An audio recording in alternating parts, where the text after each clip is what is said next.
Puan nampak ceria je hari ni Puan. Tu kakak-kakak tu semua tengah gelak-gelak tu. Maknanya makanan sedap lah tu. Alhamdulillah sedap. Puan dah Ini glamour lah ni. glamour ni Puan. Ada juta-juta yang tengok ni. Alhamdulillah. Boleh tahu Puan daripada mana? Dari Putrajaya, bahagian akaun KPN. Kami daripada bahagian akaun KPM ingin mengucapkan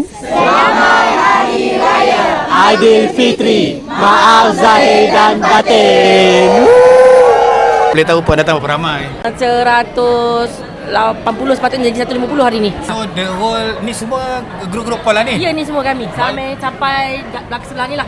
Oh, okey, mana Puan catat satu floor ni? Ya, satu floor satu Cempaka floor ni. ni. Ya. Ni kali pertama ke Puan datang sini?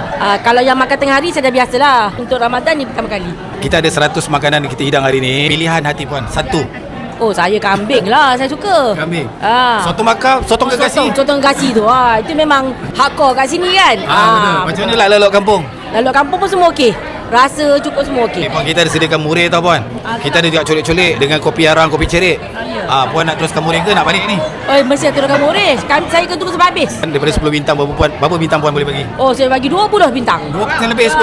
Okey. Lebih 10. Boleh tak saya tahu kenapa terlebih 10 tu Puan? Sebab sekarang puas hati. Sebab saya tengok tak ada yang komplain, staff tak komplain, kawan tak komplain. Okey, Alhamdulillah.